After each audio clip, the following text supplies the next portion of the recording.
السلام علیکم ویورز، کیسے ہیں آپ سب؟ آج ایک نئے سیشن میں حاضر ہوئے ہیں۔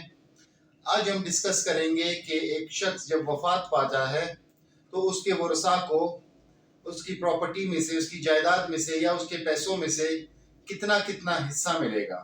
کون سے وہ ورثاء ہے جو حصے کے حقدار ہوں گے، جن کو حصہ ملے گا؟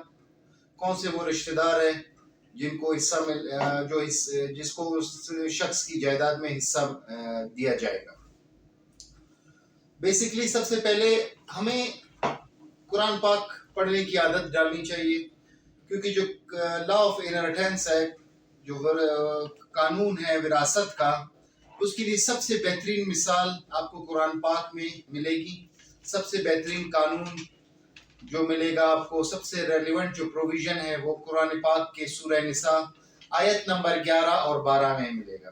جب آپ سورہ نساء پڑھیں گے اور اس کے آیت نمبر 11 اور 12 کی تشریح کریں گے تو آپ کو کمپلیٹ انہیریٹنس سمجھ آ جائے گی کہ کس کا حصہ کتنا بنتا ہے۔ ہم کیا کرتے ہیں ہمارے معاشرے میں، ہم بہنوں بیٹیوں کو جو ہے نا ایکسکلوڈ کر لیتے ہیں، چند سکوں کی خاطر یا چند ایکڑ زمین کی خاطر یا چند فٹ زمین کی خاطر ہم ان کو ایکسکلوڈ کر دیتے ہیں، ہم ان کو مار دیتے ہیں، ان کی شرعی حق جو ہوتا ہے وہ ہم نہیں دیتے۔ تو آج جو بیسیکلی ٹاپک ہے وہ اسی کے بارے میں ہے کہ کس کو کتنا حصہ ملے گا۔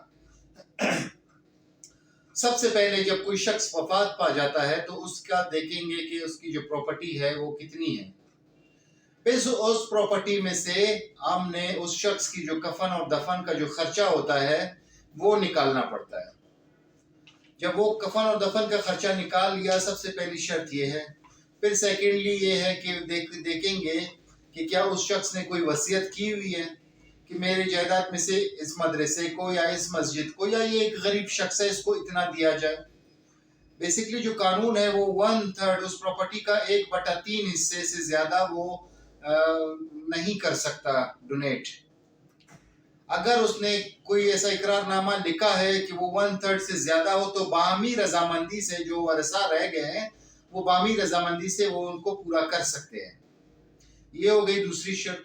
تیسری شرط یہ دیکھنا ہوگا کہ اس شخص نے کوئی قرضہ وغیرہ تو نہیں لیا۔ اگر کوئی قرضہ وغیرہ لیا ہے تو اس کی ادائیگی کرے۔ یہ تینوں چیزیں جب پوری ہو جاتی ہیں تو اس کے بعد جو پیسے بچتے ہیں، جو مال بچتا ہے، اس میں حصہ داری شروع ہوتی ہے۔ سب سے پہلے اگر والد اور والدہ زندہ ہیں اگر والد اور والدہ زندہ ہے تو اس پراپرٹی کا جو بچا ہوا مال ہے اس کا 1/6 حصہ والد اور والدہ کو جائے گا۔ اس کے بعد ہم دیکھیں گے کہ اگر اس کی بیوی ہے تو بیوی کو جو والد اور والدہ کا حصہ نکال کے جو پراپرٹی بچتی ہے اس میں بیوی کا جو حصہ بنتا ہے تو وہ ہوتا ہے 1/8 حصہ، یعنی اس کے 8 حصے کریں، جو 8واں حصہ ہوگا وہ بیوی کو جائے گا۔ 8واں حصہ اس لیے اگر اس کے بچے ہیں تو جو بیوی کا حصہ ہوگا وہ 1/8 ہوگا۔ اگر اس شخص کی 1 نہیں 2-3 شادیاں ہیں تو کیا ہوگا؟ تو وہی 8واں حصہ ان میں تقسیم ہو جائے گا جو اس کی 2-3 بیویاں ہیں۔ اب یہاں پہ دیکھیں گے کہ اس کے بعد والد کا، والدہ کا اور بیوی کا تو ہو گیا، اس کے بعد بچوں کی باری آتی ہے۔ ہمیشہ یاد رکھیں کہ قانون وراثت میں لڑکے کا جو حصہ ہوتا ہے وہ لڑکی سے دگنا ہوتا ہے۔ اس کی مثال ایسے دے سکتے ہیں کہ اگر ایک 1000 روپے کا نوٹ ہے یا 1,00,000 روپے لے لیں، 1,00,000 روپے کو 4 حصوں میں تقسیم کریں، 25,000 ہزار کریں تو 2 بہنوں کو 25,000 ملیں گے اور ایک بھائی ہے اس کو 50,000 ملیں گے۔ تو یعنی 2 بہنوں کا جو حصہ ہوتا ہے وہ ایک بھائی کا جو حصہ ہوتا ہے وہ 2 بہنوں کے برابر کا حصہ ہوتا ہے۔ جو بھائی ہوتا ہے اس کو دگنا ملے گا۔ اب فرض کریں کہ اگر کسی کا جو ہے نا وہ کسی شخص کا جو متوفی ہے، جو فوت ہوا ہے، اس کا کوئی بیٹا نہیں ہے، بیٹی ہے، تب وہ جو جائیداد بچا ہوا حصہ ہے اس میں سے کیا ہوگا؟ اس میں سے 2/3 جو 3 حصے ہوں گے، وہ جو جائیداد کے اس کے 3 حصے کرے، 2 حصے بیٹی کو جائیں گے اور 1 حصہ ان کے والد یا والدہ کو جائے گا جو بچا ہوا ہے۔ اس طرح سے یہ تقسیم ہوگا۔ اور اب یہاں پہ آ جاتے ہیں، اگر بیوی کے پاس کوئی پراپرٹی ہے، بیوی کے پاس کا کوئی جائیداد ہے اور بیوی فوت ہو جائے تب کیا ہوگا؟ تب بیوی کا جو پراپرٹی ہے، بیوی کے پراپرٹی میں شوہر کو 1/8 حصہ ملے گا۔ 1/8 حصے کے بعد جو بچا ہوا ہوگا وہ چلا جائے گا جو بیوی کے والدین ہیں ان کے حصے میں،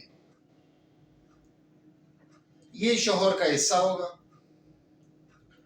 اب آ جاتے ہیں کہ اگر جو شخص وفات پا جاتا ہے، اس کی جو پراپرٹی ہے، اگر اس کے کوئی اولاد نہ ہو، کوئی نرینہ یا کوئی جو زنانہ اولاد ہے وہ نہ ہو، تو تب بیوی کا حصہ جو ہوگا وہ 1/8 سے بڑھ کر 1/4 ہو جائے گا۔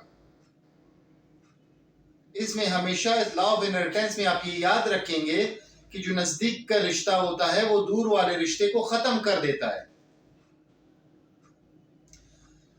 اس میں جو قانون وراثت ہے، جو سورہ نساء قرآن پاک جو شریعت ہمیں بتاتی ہے، وہ یہ کہتے ہیں کہ جو دادا کا حصہ ہوگا وہ ڈائریکٹ پوتے کو نہیں جائے گا، لیکن مسلم فیملی لا کے سیکشن 4 کے تحت یہ کہتا ہے، قانون یہ کہتا ہے کہ نہیں، جو دادا کا جو حصہ ہوگا وہ ڈائریکٹ پوتے کو بھی جائے گا۔ اب کوئی کسی کا بیٹا جو ہے نا وہ اس سے پہلے دادا سے پہلے جو ہے نا وہ والد فوت ہوا ہو اور اس کا پوتا جو ہے نا، کیونکہ شریعت یہ کہتی ہے کہ وہ پراپرٹی اس کو ڈائریکٹ نہیں جائے گی، تو دادا کس ذریعے سے، ظاہری بات ہے اس کی اولاد ہے، اس کی اولاد کی اولاد ہے، وہ کیسے ٹرانسفر کرے گا؟ تو اس کے لیے کچھ طریقہ کار ہے، کچھ رستے ہیں۔ وہ کون سے رستے ہیں؟ سب سے پہلا رستہ تو یہ ہے کہ جو دادا ہوگا وہ اپنی پراپرٹی کے حصے کرے گا، جو اپنے پہلے بیٹے اور بیٹیاں ہیں ان میں تقسیم کرے گا، اور جو متوفی ہے اس کا جو حصہ ہوگا اس کے حصے کے بعد اس کے پوتے کو اس میں سے جو حصہ ہوگا اس میں اس پوتے کو حصہ ملے گا۔ ایک تو طریقہ یہ ہے جو ایک پراپر چینل ہے جو شریعت کہتی ہے، انڈائریکٹلی۔ جو ڈائریکٹلی اگر کرے، اس میں بہت سارے لوگ ایسے ہوتے ہیں کہ وہ بیٹھنا نہیں چاہتے ہیں، حصے داری نہیں چاہتے ہیں، ان کے لیے کیا کرنا ہوگا؟ اس کے لیے بہت آسان سا طریقہ ہے کہ وہ گفٹ ڈیڈ کے ذریعے پراپرٹی گفٹ کرے اپنے پوتے کو، یا کوئی ایسا وصیت نامہ لکھے جس میں وہ اس وصیت میں ڈائریکٹ پوتے کو اپنی پراپرٹی دے رہا ہو، تو اسی طرح سے وہ ڈائریکٹ اپنے پوتے کو پراپرٹی ٹرانسفر کر سکتے ہیں۔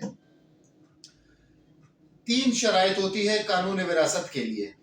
سب سے پہلے جس بندے کا مال ہو، جس بندے کی پراپرٹی ہو وہ فوت ہوا ہو۔ نمبر 2 کہ جو تمام ورثہ ہے وہ زندہ ہونے چاہیے۔ نمبر 3 جو پراپرٹی ہے وہ موجود ہونی چاہیے۔ یہ نہیں ہو کہ پراپرٹی موجود نہیں ہے، وہ کہیں گے کہ آج ہم حصہ داری کرتے ہیں، جب پراپرٹی آئے گی تب کی تب دیکھیں گے، ایسے بالکل نہیں ہوگا اس میں۔ تو یہ کچھ حصے تھے جو یہ تقسیم ہونے تھے، جس طرح سے تقسیم ہوتے ہیں۔ یہ ایک بہت واسٹ ٹاپک ہے، جیسے میں نے کہا کہ قریبی رشتہ جو ہے نا وہ ہمیشہ دور والے رشتے کو اس میں ختم کر دیتا ہے۔ تو اس طرح سے یہ حصے داریاں ہوں گی۔ اسی کے حوالے سے اگر کسی کو کوئی سوال پوچھنا ہو، کسی کو مزید کلیئرنس کرنا ہو، تو وہ کمنٹ سیکشن میں کمنٹ کر سکتا ہے۔ See you in the next session. Thank you very much.